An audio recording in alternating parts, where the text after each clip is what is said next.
Welcome back to Cheddar News Wrap. More than 24 states are poised to ban abortion if the Supreme Court overturns Roe v. Wade. Among them is Wisconsin, which has a ban predating Roe by more than a century, criminalizing nearly all predecessors. Cheddar's Megan Pratt spoke with Senator Tammy Baldwin, who says she is fighting for women's reproductive rights nationwide. Take a listen. That law was passed 1 year after Wisconsin was granted statehood in 1849. That's where women in Wisconsin would be going back to. Let alone the fact that with Roe versus Wade, that women across the country will have fewer constitutional rights and freedoms than their mothers and grandmothers. In the state of Wisconsin, it really brings us back centuries. And that's not the American way. This would be the first time the Supreme Court has stripped away a constitutional right. Let's talk about what this means for Wisconsinites, right? Because this is not only sort of a move backward in rights, as you mentioned, it's a move really far back in rights, but it's also not what you would typically see from a state that is as bluish, purple, indigo as yours is. The Attorney General of Wisconsin has already said he won't uphold the law, but that doesn't stop local attorneys from trying to uphold it anyway. It's really become a sort of a political battle in Wisconsin, hasn't it? Yeah, so your description of the state as a sort of purplish state ignores is that our state legislature, because of gerrymandering, is very lopsided in Republican control. And thankfully, we have a Democratic governor, Tony Evers, who vetoes things that they send him that are unconstitutional and sending us in the wrong direction. But we know even before this era that our state has passed all sorts of restrictions and hurdles and obstacles for women who need abortion care.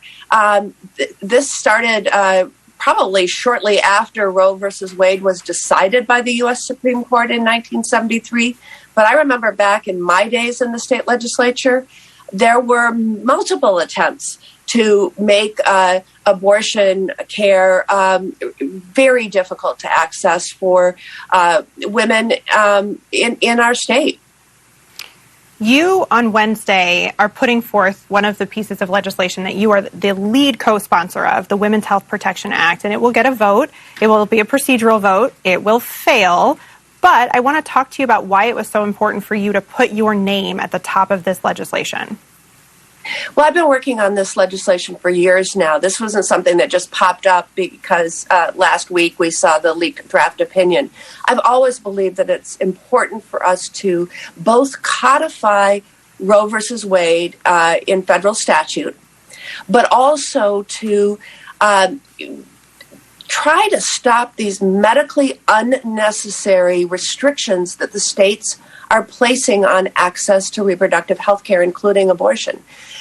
We have seen hundreds of proposals in almost all 50 states that are intended to make it harder for women to access comprehensive reproductive care, including abortion. And so the Women's Health Protection Act not only codifies Roe versus Wade, but puts a stop to medically unnecessary restrictions on access to care. One of the challenges that this bill has is that there is a filibuster in the Senate, which means it needs 60 votes to end debate to move to the floor for a final vote. I try to make it very clear that that's what the filibuster means, not that bills just automatically don't pass, though that is the result. We're hearing moments ago that Senators Susan Collins and Lisa Murkowski, Republicans who happen to be pro-choice, are looking at their own version of this legislation to put forth that would keep in some particular religious contingencies that they believe that the Women's Health Protection Act does not have. Are you interested in making that kind of compromise with these Republican women, or do you think that this piece of legislation that you are putting forth is the right path forward for the country? I would argue that the Women's Health Protection Act addresses the concerns that both of my Republican colleagues have made. In that their concerns are elsewhere in federal law. But I do think as we move towards the vote that we should keep talking about how to convince them or be redundant about it, that their concerns are indeed encompassed and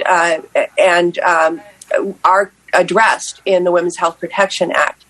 I do believe that the measure that they are putting forward is wholly inadequate for the moment and would allow many of these state statutes that are medically unnecessary and would impede a woman's access to fully comprehensive reproductive health care, including abortion. Senator Baldwin, I don't have very much time left, but I have to get your perspective on this. Why do you think that the U.S. Senate is so far out of step with the American people? We know that around 70% of people would like to see Roe versus Wade upheld, and yet the Senate is not willing to codify it with more than maybe 52 votes. Those percentages don't add up. Why is everything so out of sync? It very much concerns me because it I think shows how radical the Republican agenda has become. To tell a teen who has been the victim of rape or incest she must carry a child to term, to not allow an abortion where a woman's life is in danger because of a problem with the pregnancy, like an ectopic pregnancy. That's absolutely radical. And I really wish that this were viewed through not a lens of political gain, but through doing what is right for the women of America and not stepping backwards with regard to constitutionally protected rights, but moving forward. All right. Thanks, Wisconsin Senator Tammy Baldwin, for joining Cheddar News.